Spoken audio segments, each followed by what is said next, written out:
ಧರ್ಮಸ್ಥಳದಲ್ಲಿ ನೂರಾರು ಶವಗಳನ್ನು ಹೂತಿಟ್ಟಿದ್ದಾರೆ ಎನ್ನಲಾದ ಪ್ರಕರಣಕ್ಕೆ ಸ್ಫೋಟಕ ತಿರುವು. ಮೂವರು ಪಾತ್ರಧಾರಿಗಳನ್ನ ಹುಟ್ಟುಹಾಕಿದ ಸೂತ್ರಧಾರ ಮಹೇಶ್ ಶೆಟ್ಟಿ ತಿಮರೋಡಿನ. ಅನಾಮಿಕನಿಗೂ ತಿಮರೋಡಿ ಲಿಂಕ್, ಸುಜಾತಾ ಭಟ್ ಸಮೀರ್ಗೂ ತಿಮರೋಡಿ ಲಿಂಕ್. ಧರ್ಮಸ್ಥಳ ವಿರುದ್ಧ ಅಪಪ್ರಚಾರ ಮಾಡಿದ ಮೂವರಿಗೆ ತಿಮರೋಡಿ ಆಶ್ರಯ ಕೊಟ್ಟಿದ್ದೇಕೆ?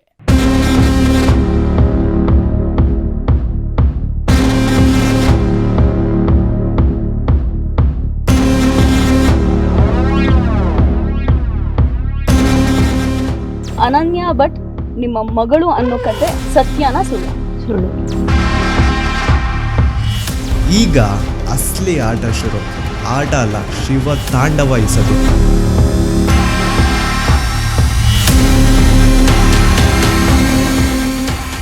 Along with human right commission ಅಧಿಕಾರಿಗಳಿದ್ದಾರೆ, ಅವ್ರ ಜೊತೆಗೆ ಬಂದಿದ್ದೀನಿ. ಇರಲಿ, ನಮ್ಮ ಜೊತೆಗೆ ಮಾನವ ಹಕ್ಕು ಆಯೋಗದ ಅಧಿಕಾರಿಗಳು ಕೂಡ ಇದ್ದಾರೆ.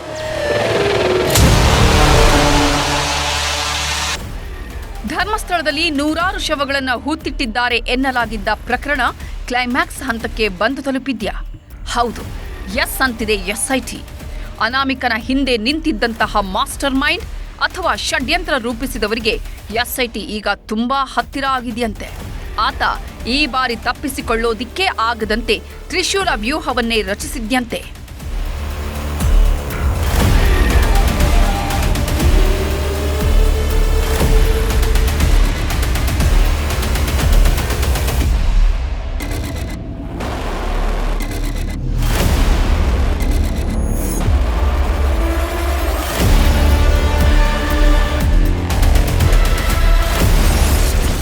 ಅಪಪ್ರಚಾರ ಮಾಡಿದವರಿಗೆಲ್ಲ ಮಹೇಶ್ ಶೆಟ್ಟಿ ತಿಮರೋಡಿ ಲಿಂಕ್. ಸುಜಾತಾ ಭಟ್, ಚಿನ್ನಯ್ಯ, ಸಮೀರ್ಗೆ ಆಶ್ರಯ ಕೊಟ್ಟಿದ್ದೇಕೆ ತಿಮರೋಡಿ? ತಿಮರೋಡಿ ಮನೆಯಲ್ಲಿ ಮಹಜರು, ಷಡ್ಯಂತ್ರದ ಸಾಕ್ಷಿಗಳು ಸಿಕ್ಕೇ ಬಿಡ್ತಾ. ಅವರು ಬಹಳ ದೊಡ್ಡ ಷಡ್ಯಂತ್ರ ನಡೆದಿದೆ. ಇದು ದೊಡ್ಡ ಷಡ್ಯಂತ್ರ ಮಾಡಿಕೊಂಡು ಅಪಪ್ರಚಾರ ಮಾಡಿದ್ದಾರೆ. ಇದರ ಹಿಂದೆ ಯಾರಿದ್ದಾರೆ ಅನ್ನೋದು ಗೊತ್ತಿದೆ. ಈ ರೀತಿ ಡಿಸಿಎಂ ಡಿಕೆ ಶಿವಕುಮಾರ್ ಹೇಳಿ ವಾರವೇ ಆಗಿದೆ. ಆದರೆ ಈವರೆಗೂ ಧರ್ಮಸ್ಥಳ ಪ್ರಕರಣದಲ್ಲಿ ಪಾತ್ರಧಾರಿಗಳು ಸಿಕ್ಕಿದ್ರೆ ಹೊರತು ಅದರ ಹಿಂದಿನ ಸೂತ್ರಧಾರಿಗಳು ಮಾತ್ರ ಸಿಕ್ಕಿರಲಿಲ್ಲ. ಆದರೆ ಸೂತ್ರಧಾರನನ್ನ ಹಿಡಿಯೋದು ಅಷ್ಟೊಂದು ಸುಲಭ ಅಲ್ಲ ಅಂತ ತೀರ್ಮಾನಿಸಿದ ಎಸ್ಐಟಿ ಮೊದಲು ಪಾತ್ರಧಾರಿಗಳನ್ನ ಬಲೆಗೆ ಹಾಕಿ ಅವರ ಮೂಲಕವೇ ಸೂತ್ರಧಾರನನ್ನ ಹಿಡಿಯಲು ಪ್ರಯತ್ನಿಸ್ತಾ ಇದೆ. ಅದರ ಭಾಗವಾಗಿಯೇ ಧರ್ಮಸ್ಥಳದಲ್ಲಿ ಈಗ ಒಂದಷ್ಟು ಮಹತ್ವದ ಬೆಳವಣಿಗೆಗಳು ನಡೀತಾ ಇವೆ.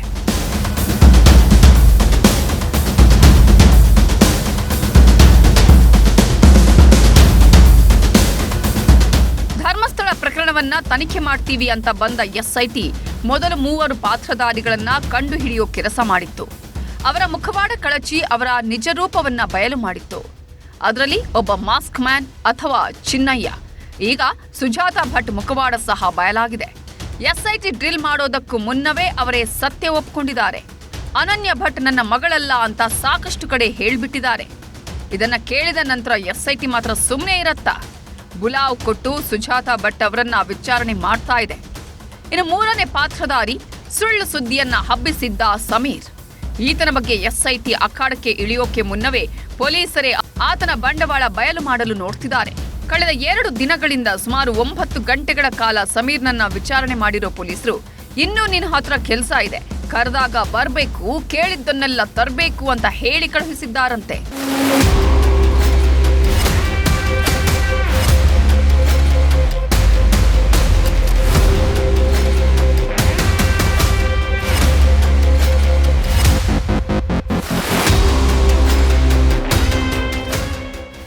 ಇನ್ನು ಈ ಮೂವರನ್ನ ವಿಚಾರಣೆ ಮಾಡಿದಾಗ ಒಂದು ಕಾಮನ್ ವಿಷಯ ಬೆಳಕಿಗೆ ಬಂದಿದೆ.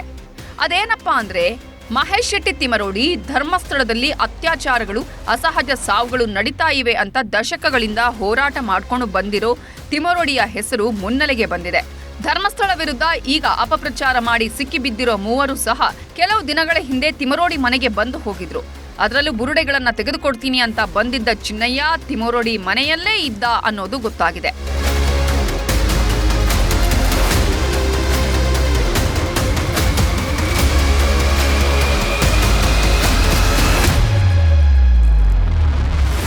ಸುಜಾತಾ ಭಟ್ ತಮ್ಮ ಮಗಳು ಕಾಣೆಯಾಗಿದ್ದಾಳೆ ಅಂತ ಬಂದು ಎಸ್ಐಟಿಗೆ ದೂರನ್ನ ಕೊಟ್ಟಿದ್ಲು.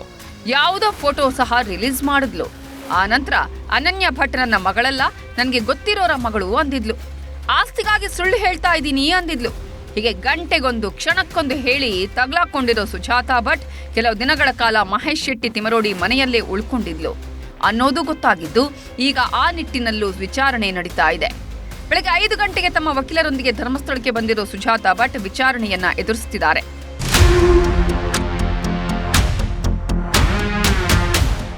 ಇನ್ನುಳಿದಂತೆ ಈ ಸಮೀರ್ ಸಹ ಈ ಹಿಂದೆ ಮಹೇಶ್ ಶೆಟ್ಟಿ ತಿಮರೋಡಿ ನಿವಾಸಕ್ಕೆ ಬಂದಿದ್ದಂತೆ.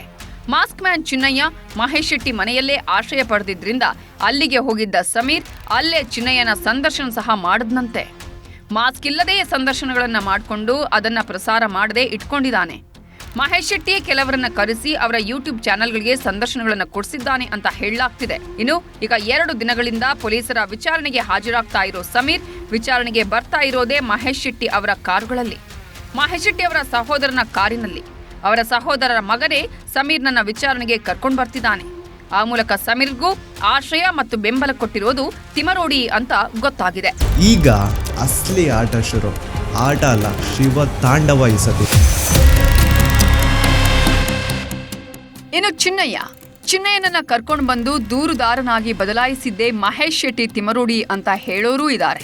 ಯಾಕಂದ್ರೆ ಚಿನ್ನಯ್ಯ ಎಲ್ಲಿದ್ದ, ಇಲ್ಲಿಗೆ ಯಾಕೆ ಬಂದ, ಶವಗಳ ಕಥೆ ಯಾಕೆ ಹೇಳ್ದ, ಆತನ ಹಿಂದೆ ಇದ್ದವರು ಯಾರು, ದೂರು ಕೊಡಿಸಿದ್ಯಾರು, ಒಬ್ಬ ಸಾಮಾನ್ಯ ವ್ಯಕ್ತಿ ಧರ್ಮಸ್ಥಳವನ್ನ ಎದುರು ಹಾಕಿಕೊಂಡಿದ್ದು ಹೇಗೆ ಅನ್ನೋ ಸಾಕಷ್ಟು ಪ್ರಶ್ನೆಗಳಿದ್ವು. ಅದಕ್ಕೆಲ್ಲ ಅರ್ಧ ಉತ್ತರ ಈಗ ಸಿಕ್ಕಿಬಿಟ್ಟಿದೆ. ಅನಾಮಿಕ ವ್ಯಕ್ತಿ SIT ಕಚೇರಿಗೆ ಬರ್ತಾ ಇದ್ದಿದ್ದು ಎಲ್ಲಿಂದ, ಆತ ಉಳಿದುಕೊಂಡಿದ್ದು ಎಲ್ಲಿ ಅನ್ನೋದಕ್ಕೆ ಉತ್ತರ ಸಿಕ್ಕಿದೆ.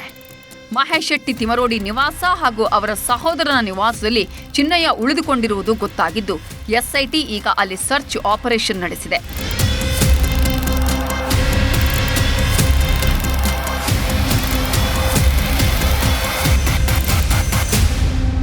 ಕೋಟ್ಯಾಂತರ ಭಕ್ತಾದಿಗಳು ಧರ್ಮಸ್ಥಳದ ಬಗ್ಗೆ ಆತಂಕವನ್ನು ವ್ಯಕ್ತ ಮಾಡಿದ್ದಾರೆ. ಸತ್ಯ ಏನಾದರೂ ಹೊರಗಡೆ ಬರಬೇಕು ಅಂತ ಕಾಯ್ತಾ ಇದ್ದಾರೆ. ಅದಕ್ಕೆ ಸ್ವಾಭಾವಿಕವಾಗಿ SITಗೆ ಅವ್ರ ಮೇಲೆ ಜವಾಬ್ದಾರಿ ಹೆಚ್ಚಿದೆ. ಆ ಚಿನ್ನಯ್ಯ ಅಂತಕ್ಕಂಥವ್ರನ್ನ ಅರೆಸ್ಟ್ ಮಾಡಿದ ಮೇಲೆ ಅವರ ಹೇಳಿಕೆಗಳು, ಅದರಿಂದ ಆಗ್ತಕ್ಕಂಥ ಫಾಲೋಔಟ್ ಎಫೆಕ್ಟು, ಇದೆಲ್ಲವನ್ನು ಕೂಡ ಭಾಳ ಗಂಭೀರವಾಗಿ SITನೂ ಗಮನಿಸಿದೆ. ನಾವು ಸರ್ಕಾರ ಕೂಡ ಇದು ಆದಷ್ಟು ಬೇಗ ಇದನ್ನು ಮುಗಿದ್ರೆ ಒಳ್ಳೆಯದು ಅಂತ ಹೇಳಿ ನಾವು ಕೂಡ ಅಂದ್ಕೊಂಡಿದ್ದೇವೆ. ತಿಮರೋಡಿ ಮನೆಯಲ್ಲಿ SIT ಸರ್ಚ್ ಆಪರೇಷನ್. ಸಹೋದರನ ಮನೆಯಲ್ಲೂ ಶೋಧ ನಡೆಸಿದ ಅಧಿಕಾರಿಗಳು. ಬುರುಡೆ ಪ್ರಕರಣದಲ್ಲಿ ಪಾತ್ರಧಾರಿಗಳು ಯಾರು ಅನ್ನೋದು ಈಗ ಗೊತ್ತಾಗಿದೆ. ಬುರುಡೆ ತೆಗೆದುಕೊಂಡು ಬಂದು 100 ಬುರುಡೆಗಳನ್ನು ತೆಗೆದುಕೊಡ್ತೀನಿ ಅಂತ ಹೇಳಿದ್ದ ಮಾಸ್ಕ್ ಮ್ಯಾನ್ ಸಹ ಒಬ್ಬ ಪಾತ್ರಧಾರಿ ಅನ್ನೋದು ಗೊತ್ತಾಗಿದೆ. ಸ್ವತಃ ಅನಾಮಿಕನೇ ತಾನು ಅವರು ಹೇಳಿದಂತೆ ಮಾಡಿದ್ದಾನೆ.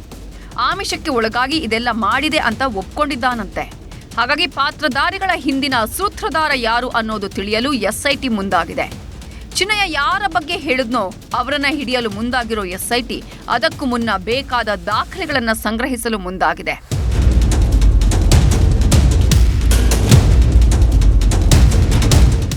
ಚಿನ್ನಯ್ಯ ಧರ್ಮಸ್ಥಳಕ್ಕೆ ಬಂದು ಬುರುಡೆ ಕತೆ ಕಟ್ಟಿದಾಗ ಆತ ಹೋರಾಟಗಾರ ಮಹೇಶ್ ಶೆಟ್ಟಿ ತಿಮರೋಡಿ ಮನೆಯಲ್ಲೇ ಇದ್ನಂತೆ. ಅಲ್ಲಿಂದಲೇ ಬಂದು SITಗೆ ಬುರುಡೆ ಕತೆ ಹೇಳ್ತಿದ್ನಂತೆ. ಈಗ ಚಿನ್ನಯ್ಯನ ಜನ್ಮವನ್ನೇ ಜಾಲಾಡಿರೋ SIT ಆತನ ಹಿಂದೆ ಇದ್ದು ಕೆಲಸ ಮಾಡಿಸಿದವರ ಬೆನ್ನು ಬಿದ್ದಿದೆ. ಚಿನ್ನಯ್ಯನನ್ನ ಯಾರಿಗೂ ಗೊತ್ತಾಗದಂತೆ ತಮ್ಮ ಮನೆಯಲ್ಲೇ ಇರಿಸಿಕೊಂಡಿದ್ದ ತಿಮರೋಡಿ ಆಗಿಂದಾಗ್ಗೆ ಜಾಗ ಬದಲಾಯಿಸ್ತಾ ಇದ್ರಂತೆ. ಕೆಲವು ದಿನ ತಮ್ಮ ಸಹೋದರನ ಮನೆಯಲ್ಲೂ ಚಿನ್ನಯ್ಯನನ್ನ ಇಟ್ಟಿದ್ರಂತೆ. ಒಟ್ಟಾರೆ ತಿಂಗಳುಗಳ ಕಾಲ ಚಿನ್ನಯ್ಯನಿಗೆ ಆಶ್ರಯ ಕೊಟ್ಟಿದ್ದ ತಿಮರೋಡಿಗೂ ಈಗ ಸಂಕಷ್ಟ ಎದುರಾಗ್ತಾ ಇದೆ.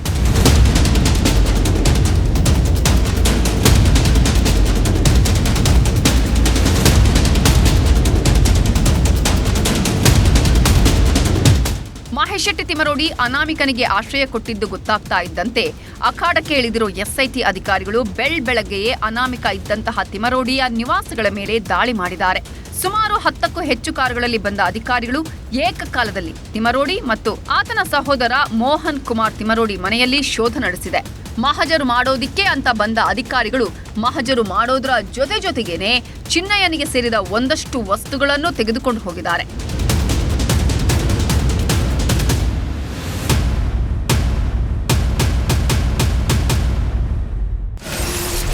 ಮಾಸ್ಕ್ ಮಾಸ್ಕ್ ಮ್ಯಾನ್ ಅಥವಾ ಚಿನ್ನಯ್ಯ ಇಷ್ಟು ದಿನ ಎಲ್ಲಿದ್ನೋ ಆತನಿಗೆ ಯಾರು ಆಶ್ರಯ ಕೊಟ್ಟಿದ್ರು ಅವರ ಮನೆಯಲ್ಲಿ ಎಸ್ಐಟಿ ಸರ್ಚ್ ಆಪರೇಷನ್ ನಡೆಸಿದೆ.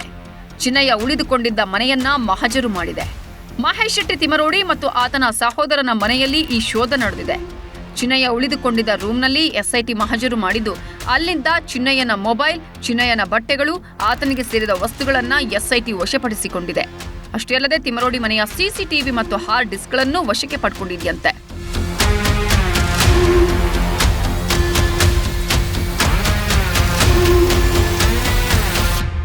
ಧರ್ಮಸ್ಥಳದ ಬುರುಡೆ ಪ್ರಕರಣವನ್ನ ತನಿಖೆ ಮಾಡ್ತಾ ಇರೋ ಎಸ್ಐಟಿ ಹಂತ ಹಂತವಾಗಿ ಷಡ್ಯಂತ್ರ ಮಾಡಿರೋರ ಹತ್ತಿರಕ್ಕೆ ಬರ್ತಿದೆ. ಎಸ್ಐಟಿ ವಿಚಾರಣೆಯಲ್ಲಿ ಈಗಾಗಲೇ ಚಿನ್ನಯ್ಯ ಸ್ಫೋಟಕ ವಿಚಾರಗಳನ್ನ ಬಾಯ್ಬಿಟ್ಟಿದ್ದು ನನ್ನನ್ನ ಬ್ರೈನ್ ವಾಶ್ ಮಾಡಿದ್ದಾರೆ, ಅವರು ಹೇಳಿದಂತೆ ನಾನು ಕೇಳಿದ್ದೇನೆ ಅಂತ ಹೇಳಿದ್ದಾನಂತೆ. ಅಷ್ಟೇ ಅಲ್ಲದೆ ಎಲ್ಲಿ ಉಳಿದುಕೊಂಡಿದ್ದ ಅನ್ನೋ, ಎಷ್ಟು ದಿನಗಳ ಕಾಲ ಇದ್ದ ಅನ್ನೋದರ ಬಗ್ಗೆಯೂ ಎಸ್ಐಟಿಗೆ ಹೇಳಿದ್ದು ಅದರಂತೆ ಚಿನ್ನಯ್ಯ ಉಳಿದುಕೊಂಡಿದ್ದ ಜಾಗದಲ್ಲಿ ಎಸ್ಐಟಿ ಮಹಜರು ಪ್ರಕ್ರಿಯೆಯನ್ನ ಮಾಡಿದೆ. ಸಂಬಂಧಪಟ್ಟಂತೆ ಎಸ್ಐಟಿ ಅಧಿಕಾರಿಗಳು ಮಹತ್ವದ ಕಾರ್ಯಾಚರಣೆಯನ್ನ ಮಾಡ್ತಾ ಇದ್ದಾರೆ. ಉಜಿರೆಯ ತಿಮರೋಡಿಯಲ್ಲಿರುವಂತಹ ಮಹೇಶ್ ಶೆಟ್ಟಿ ಅವರ ಮನೆಗೆ ಮತ್ತು ಅವರ ಸಹೋದರ ಮೋಹನ್ ಶೆಟ್ಟಿ ಅವರ ಮನೆಗೆ ಏಕಕಾಲದಲ್ಲಿ ಶೋಧವನ್ನ ಮಾಡ್ತಿರುವಂತದ್ದು. ಚಿನ್ನಯ್ಯನನ್ನ ಕರ್ಕೊಂಡು ಮಹಜರು ಪ್ರಕ್ರಿಯೆಯನ್ನ ಮಾಡ್ತಿದ್ದಾರೆ. ನೀವು ದೃಶ್ಯಗಳಲ್ಲಿ ಗಮನಿಸ್ತಿರಬಹುದು. ಈ ಭಾಗಕ್ಕೆ ಹೋದ್ರೆ ಅದು ಮಹೇಶ್ ಶೆಟ್ಟಿ ಅವರ ಮನೆಗೆ ಸಂಪರ್ಕ ಮಾಡುವಂತ ರಸ್ತೆ, ಇನ್ನು ಕೆಳಭಾಗಕ್ಕೆ ಹೋದ್ರೆ ಅದು ನೇರವಾಗಿ ಮೋಹನ್ ಶೆಟ್ಟಿ ಅವರ ಮನೆಗೆ ಸಂಪರ್ಕ ಮಾಡುವಂತ ರಸ್ತೆ. ಸುಮಾರು 8ಕ್ಕೂ ಹೆಚ್ಚು ಪೊಲೀಸ್ ವಾಹನಗಳೊಂದಿಗೆ ಚಿನ್ನಯ್ಯನನ್ನ ಕರ್ಕೊಂಡು ಬಂದು ಈಗ ಪೊಲೀಸರು ಇಲ್ಲಿ ಶೋಧವನ್ನ ಮಾಡ್ತಾ ಇದ್ದಾರೆ. ಕಳೆದ 1 ಗಂಟೆಯಿಂದ ನಿರಂತರವಾಗಿ ಶೋಧ ಕಾರ್ಯವನ್ನ ಮಾಡ್ತಾ ಇರುವಂತದ್ದು. ಹಲವು ಕಾರಣಗಳನ್ನಿಟ್ಕೊಂಡು ಈಗ ಶೋಧ ಕಾರ್ಯವನ್ನ ಮಾಡ್ತಾ ಇರುವಂತದ್ದು. ಕಳೆದ 4 ದಿನಗಳಿಂದ ಆರೋಪಿ ಚಿನ್ನಯ್ಯನನ್ನ ನಿರಂತರವಾಗಿ ವಿಚಾರಣೆಗೆ ಒಳಪಡಿಸಿದ್ರು. ಜೊತೆಗೆ ಹಲವು ಮಹತ್ವದ ಮಾಹಿತಿಗಳನ್ನು ಕೂಡ ಆತನಿಂದ ಕಲೆ ಹಾಕಿದ್ರು. ಗಮನಿಸ್ತಾ ಇರಬಹುದು, ತೋಟದ ಹಿಂಭಾಗದಲ್ಲಿರುವಂತದ್ದು ಮೋಹನ್ ಶೆಟ್ಟಿ ಅವರ ಮನೆ. ಇಲ್ಲಿಂದ ಸುಮಾರು 1 ಕಿಲೋಮೀಟರ್ ವ್ಯಾಪ್ತಿಯಲ್ಲಿ ದೂರದಲ್ಲಿರುವಂತದ್ದು ಮಹೇಶ್ ಶೆಟ್ಟಿ ತಿಮರೋಡಿ ಅವರ ಮನೆ. ಹಾಗಾಗಿ ಚಿನ್ನಯ್ಯ ಇಲ್ಲಿಗೆ ಬಂದಂತಹ ಆರಂಭದ ದಿನದಲ್ಲಿ ಮೋಹನ್ ಶೆಟ್ಟಿ ಅವರ ಮನೆಯಲ್ಲಿ ವಾಸ್ತವ್ಯದಲ್ಲಿದ್ದ, ಜೊತೆಗೆ ಅಲ್ಲಿಂದ ನೇರವಾಗಿ ಮಹೇಶ್ ಶೆಟ್ಟಿ ಅವರ ಮನೆಗೆ ಶಿಫ್ಟ್ ಆದ ಅನ್ನೋದು ಮಾಹಿತಿಗಳು ಲಭ್ಯ ಆಗ್ತಾ ಇದೆ. ಕಳೆದ ಇಷ್ಟು ದಿನ ಅಂದ್ರೆ ಸ್ಪಾಟ್ ನಂಬರ್ 18ರ ಉತ್ಖನನ ಆಗುವವರೆಗೂ ಕೂಡ ಪ್ರತಿದಿನ ಈ ಚಿನ್ನಯ್ಯ ಏನಿದ್ದಾನೆ ವಕೀಲರ ಜೊತೆ ಅಜ್ಞಾತ ಸ್ಥಳದಿಂದ ಹೋಗಿ ಬರ್ತಾ ಇದ್ದ. ಹಾಗಾಗಿ ಪೊಲೀಸರು ಸತತ ಇಂಟ್ರೋಗೇಷನ್ ಮಾಡಿದಂತಹ ಸಂದರ್ಭದಲ್ಲಿ ಆತ ಹೇಳಿರುವಂತದ್ದು, ನಾನು ಮಹೇಶ್ ಶೆಟ್ಟಿ ಅವರ ಮನೆಯಿಂದ ಹೋಗಿ ಬರ್ತಾ ಇದ್ದೆ, ಅಲ್ಲಿ ವಾಸ್ತವ್ಯವನ್ನ ಹೂಡಿದ್ದೆ ಅನ್ನೋದನ್ನು ಹೇಳಿದ್ದ. ಈ ನಿಟ್ಟಿನಲ್ಲಿ ಪೊಲೀಸರು ಇವತ್ತು ಆತನನ್ನ ಈ ಭಾಗಕ್ಕೆ ಸ್ಥಳ ಮಹಜರ್ಗಾಗಿ ತಂದಿರುವಂತದ್ದು. ಜೊತೆಗೆ ಆತನಿಂದ ಮೊಬೈಲ್ ಅನ್ನು ಕೂಡ ವಶಪಡಿಸಿಕೊಂಡಿದ್ದಾರೆ, ಆತನ ಬಟ್ಟೆ ಬರೆಯನ್ನು ಕೂಡ ವಶಪಡಿಸಿಕೊಂಡಿದ್ದಾರೆ. ಮಹೇಶ್ ಶೆಟ್ಟಿ ತಿಮರೋಡಿ ಅವರ ಮನೆಯಲ್ಲಿ ಒಂದು ಕೋಣೆಯಲ್ಲಿ ತನಗೆ ವಾಸ್ತವ್ಯ ಇತ್ತು ಅನ್ನೋದನ್ನ ಈಗಾಗಲೇ ಚಿನ್ನಯ್ಯ ಹೇಳಿಕೊಂಡಿರುವಂತದ್ದು. ಈ ನಿಟ್ಟಿನಲ್ಲಿ ಹಲವು ಮಹತ್ವದ ಮಾಹಿತಿಗಳನ್ನ ಪೊಲೀಸರು ಕಲೆ ಹಾಕಿದ್ದಾರೆ, ಹಲವು ಮಹತ್ವದ ದಾಖಲೆಗಳನ್ನು ಕೂಡ ಪೊಲೀಸರು ಕಲೆ ಹಾಕಿದ್ದಾರೆ. ಇವತ್ತು ಕೇವಲ ಆಶ್ರಯ ಕೊಟ್ಟಂತ ಕಾರಣಕ್ಕಾಗಿ ಕೋರ್ಟ್ ಇಂದ ಸರ್ಚ್ ವಾರೆಂಟ್ ಅನ್ನು ಪಡೆದು ಪೊಲೀಸರು ಈಗ ಶೋಧವನ್ನ ಮಾಡಿರುವಂತದ್ದು. ಈ ನಿಟ್ಟಿನಲ್ಲಿ ಕಳೆದ 1 ಗಂಟೆಯಿಂದ ನಿರಂತರವಾಗಿ ಪೊಲೀಸರು ಶೋಧ ಕಾರ್ಯವನ್ನ ಮಾಡ್ತಾ ಇದ್ದಾರೆ ಮತ್ತು ಈ ಶೋಧ ಕಾರ್ಯ ಮುಂದುವರಿಯುವಂತಹ ಸಾಧ್ಯತೆಗಳು ಕೂಡ ಇದೆ. ಒಂದು ಆರೋಪಿಗೆ ಆಶ್ರಯ ಕೊಟ್ಟಂತಹ ನೆಲೆಯಲ್ಲಿ ಪೊಲೀಸರು ಮಹಜರು ಕಾರ್ಯವನ್ನ ಮಹೇಶ್ ಶೆಟ್ಟಿ ತಿಮರೋಡಿ ಅವರ ಮನೆಯಲ್ಲಿ ಮುಂದುವರಿಸಿದ್ದಾರೆ. ಕ್ಯಾಮರಾಮನ್ ನಿಖಿಲ್ ಸುವರ್ಣ ಜೊತೆ ಕಿಶನ್ ಶೆಟ್ಟಿ, ನ್ಯೂಸ್ 18 ಮಂಗಳೂರು. ಸುಮಾರು 10 ಕಾರುಗಳಲ್ಲಿ ಬಂದಿದ್ದ ಅಧಿಕಾರಿಗಳು ಎಸ್ಪಿ ಜಿತೇಂದ್ರ ಕುಮಾರ್ ದಯಾಮ ನೇತೃತ್ವದಲ್ಲಿ ಶೋಧ ನಡೆಸಿದ್ದಾರೆ. ಇನ್ನು ಈ ಶೋಧ ಕಾರ್ಯಕ್ಕೆ ಸೋಕೋ ಟೀಮ್ ಸೇರಿದಂತೆ ವಿವಿಧ ಅಧಿಕಾರಿಗಳನ್ನ ಕರೆದುಕೊಂಡು ಬಂದಿದ್ದು 5-6 ಗಂಟೆಗಳ ಕಾಲ ಶೋಧ ಮಾಡಿ ಪ್ರಮುಖ ದಾಖಲೆಗಳನ್ನು ತೆಗೆದುಕೊಂಡಿದ್ದಾರೆ. ಮಹೇಶ್ ಶೆಟ್ಟಿ ಸಹೋದರ ಮೋಹನ್ ಕುಮಾರ್ ಮನೆಯಲ್ಲಿ ಶೋಧ ನಡೆದಿದ್ದು ಅಲ್ಲಿ ಪತ್ತೆಯಾದ ಪ್ರತಿಯೊಂದು ವಸ್ತುವಿನ ವಿವರ ಬರೆದುಕೊಳ್ಳಲಾಗಿದೆ. ಇನ್ನು ಕೆಲವು ವಸ್ತುಗಳನ್ನು ಸೀಸ್ ಮಾಡಿ ಫಾರೆನ್ಸಿಕ್ ಪರೀಕ್ಷೆಗೆ ಕಳುಹಿಸಲಾಗಿದೆ. ಈಗಾಗಲೇ ಚಿನ್ನಯ್ಯ ಎಸ್ಐಟಿ ತನಿಖೆಯಲ್ಲಿ ಹಲವರ ಹೆಸರು ಹೇಳಿದ್ದು, ಇದೇ ವೇಳೆ ಮಹೇಶ್ ಶೆಟ್ಟಿ ತಿಮರೋಡಿ, ಮಟ್ಟಣ್ಣನವರ್, ಟಿ ಜಯಂತ್ ಹೆಸರು ಹೇಳಿದ್ದಾನೆ ಅಂತ ಹೇಳಲಾಗ್ತಿದೆ. ಹಾಗಾಗಿ ಷಡ್ಯಂತ್ರಕ್ಕೆ ಸಂಬಂಧಿಸಿದ ದಾಖಲೆಗಳು ಸಿಗಬಹುದು ಅನ್ನೋ ನಿಟ್ಟಿನಲ್ಲಿ ಎಸ್ಐಟಿ ಹುಡುಕಾಟ ನಡೆಸಿದೆ. ಸಂಗ್ರಹಿಸಿದ ದಾಖಲೆಗಳನ್ನು ಇಟ್ಟುಕೊಂಡು ಅನಾಮಿಕ ಹೇಳಿದವರನ್ನೆಲ್ಲ ವಿಚಾರಣೆ ಮಾಡುವ ಸಾಧ್ಯತೆ ಇದ್ದು, ವಿಚಾರಣೆಯಲ್ಲಿ ಆರೋಪ ಸಾಬೀತಾದರೆ ವಶಕ್ಕೆ ಪಡೆಯಲು ಎಸ್ಐಟಿ ಪ್ಲಾನ್ ಮಾಡಿಕೊಂಡಿದೆಯಂತೆ.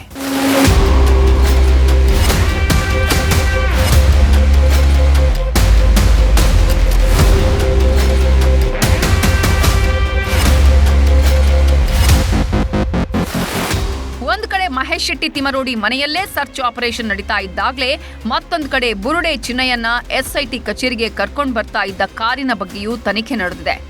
ಎಸ್ಐಟಿ ವಿಚಾರಣೆಗೆ ಮಾಸ್ಕ್ ಮ್ಯಾನ್ ಬರ್ತಾ ಇದ್ದಾಗ ಪ್ರತಿನಿತ್ಯ ಕಿಯಾ ಕಾರೆನ್ಸ್ ಕಾರಲ್ಲಿ ಜೂಮ್ ಅಂತ ಬರ್ತಾ ಇದ್ದ. ಈಗ ಆ KA19 MP8545 ನಂಬರ್ನ ಕಿಯಾ ಕ್ಯಾರೆನ್ಸ್ ಕಾರಿನ ಬಗ್ಗೆಯೂ ತನಿಖೆ ಮಾಡಲಾಗ್ತಿದೆ.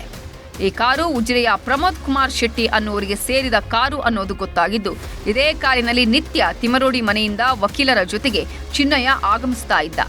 ತನಿಖೆಯ ಭಾಗವಾಗಿ ಕಾರಿನ ದಾಖಲೆ ಸಂಗ್ರಹಿಸಿದ ಎಸ್ಐಟಿ ಟೀಮ್ ಅದರ ಬಗ್ಗೆಯೂ ಮಾಹಿತಿ ಸಂಗ್ರಹ ಮಾಡ್ತಾ ಇದೆಯಂತೆ. ಕಾರಿನ ಮಾಲೀಕ ಬೇರೆಯವರಾಗಿರೋದ್ರಿಂದ ಆ ಕಾರಿನ ಮಾಲೀಕ ಹಾಗೂ ಮಹೇಶ್ ಶೆಟ್ಟಿ ತಿಮರೋಡಿ ನಂಟಿನ ಬಗ್ಗೆಯೂ ಮಾಹಿತಿ ಸಂಗ್ರಹ ಮಾಡ್ತಿದೆಯಂತೆ. ಎಸ್ಐಟಿ ಕಾರಿನ ಮಾಲೀಕನಿಗೂ ಈ ಕೇಸ್ಗೂ ಸಂಬಂಧ ಏನು ಅನ್ನೋದ್ರ ಬಗ್ಗೆ ತಿಳಿದುಕೊಳ್ಳುವ ಪ್ರಯತ್ನ ಮಾಡ್ತಾ ಇದೆ.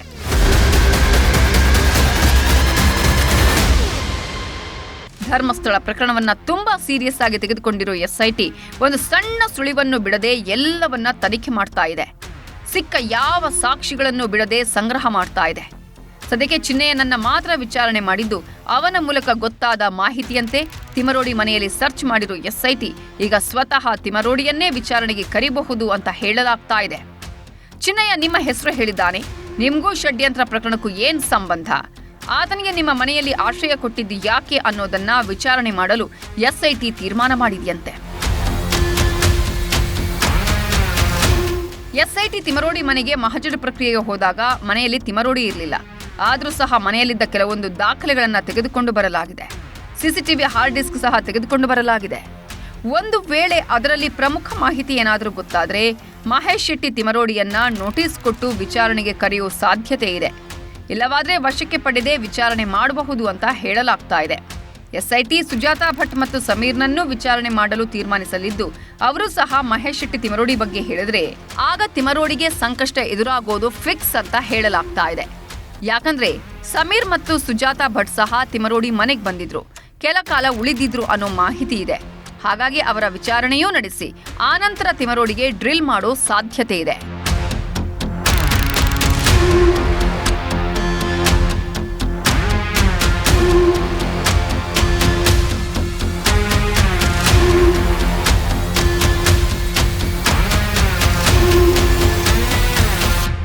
ಡಿಸಿಎಂ ಡಿಕೆ ಶಿವಕುಮಾರ್ ಎಸ್ಐಟಿ ತನಿಖೆ ಮಾಡ್ತಾ ಇದ್ದಾಗಲೇ, ಇನ್ನೂ ವಿಚಾರಗಳು ಏನೂ ಆಚೆ ಬರದೇ ಇದ್ದಾಗಲೇ ಇದೊಂದು ಷಡ್ಯಂತ್ರ ಅಂತ ಹೇಳಿದ್ರು. ಇದರ ಹಿಂದೆ ಯಾರಿದ್ದಾರೆ ಅನ್ನೋದು ಗೊತ್ತಾಗಿದೆ. ಆ ವ್ಯಕ್ತಿ ಮುಖ್ಯಮಂತ್ರಿಗಳನ್ನೇ ಕೊಲೆಗಾರ ಅಂತ ಕರೆದಿದ್ದಾನೆ ಅಂತ ತಿಮರೋಡಿ ವಿರುದ್ಧವೇ ಆರೋಪ ಮಾಡಿದ್ರೆ ಈಗ ಅದೇ ನಿಜ ಅನ್ನುವಂತೆ ಬೆಳವಣಿಗೆಗಳು ನಡೀತಾ ಇವೆ.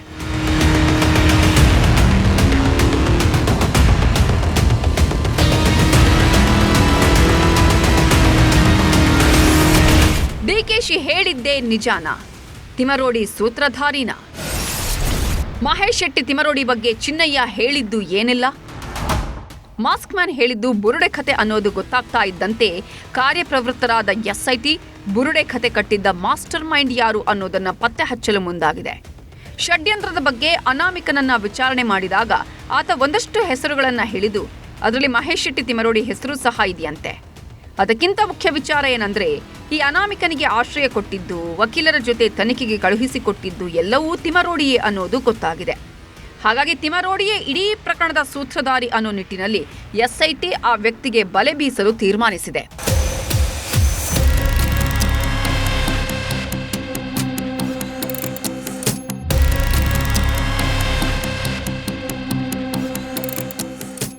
ಧರ್ಮಸ್ಥಳ ಪ್ರಕರಣ ಸದ್ದು ಮಾಡ್ತಿದ್ದಾಗಲೇ ಡಿಕೆ ಶಿವಕುಮಾರ್ ಇದೊಂದು ಷಡ್ಯಂತ್ರ ಅಂತ ಹೇಳಿದಾಗಲೇ ಮಹೇಶ್ ಶೆಟ್ಟಿ ತಿಮರೋಡಿ ಹೆಸರು ದೊಡ್ಡ ಮಟ್ಟದಲ್ಲಿ ಸದ್ದು ಮಾಡಿತ್ತು.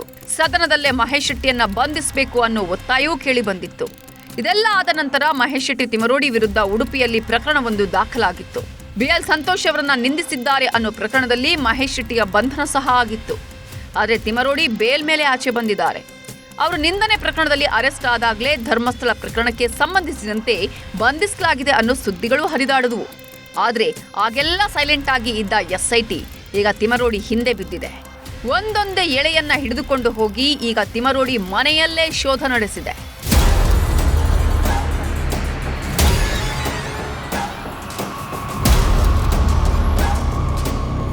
ಚಿನ್ನಯ್ಯ ಒಬ್ಬನ ಹೇಳಿಕೆಯನ್ನ ಇಟ್ಟುಕೊಂಡು ತಿಮರೋಡಿಯನ್ನ ಸೂತ್ರಧಾರ ಅನ್ನೋದಿಕ್ಕಾಗೋದಿಲ್ಲ. ಅದೇ ಕಾರಣದಿಂದ ಸಮೀರನಿಗೂ ಮತ್ತು ಸುಜಾತಾ ಭಟ್ಗೆ ತಿಮರೋಡಿ ಜೊತೆ ಸಂಪರ್ಕ ಇತ್ತ, ಅದು ತಿಮರೋಡಿ ಮನೆಯಲ್ಲಿ ಉಳ್ಕೊಂಡಿದ್ರಾ ಅನ್ನೋ ಬಗ್ಗೆಯೂ ತನಿಖೆ ಮಾಡಲು ಎಸ್ಐಟಿ ಮುಂದಾಗಿದೆ. ಯೂಟ್ಯೂಬರ್ ಸಮೀರ್ಗೂ ತಿಮರೋಡಿ ಜೊತೆ ನಂಟಿರೋದು ಬೆಳಕಿಗೆ ಬಂದಿದೆ. ಸಮೀರ್ ಎಸ್ಐಟಿ ವಿಚಾರಣೆ ಬಂದಾಗ ಬಳಸಿದ್ದ ಫಾರ್ಚುನರ್ ಕಾರು ತಿಮರೋಡಿ ಸಹೋದರನದ್ದು ಅನ್ನೋದು ಗೊತ್ತಾಗಿದೆ. ಆ ಕಾರಿನ ಬಗ್ಗೆಯೂ ಎಸ್ಐಟಿ ಈಗ ತನಿಖೆ ಮಾಡ್ತಾ ಇದೆಯಂತೆ. ಈಗಾಗಲೇ ಚಿನ್ನಯ್ಯ ಮಹೇಶ್ ಶೆಟ್ಟಿ ತಿಮರೋಡಿ ಹೆಸರು ಹೇಳಿದ್ದಾನೆ. ಅವರ ಜೊತೆ ಕನೆಕ್ಷನ್ ಹೇಗೆ ಅನ್ನೋದನ್ನು ನೀಟಾಗಿ ವಿವರಿಸಿದ್ದಾನೆ.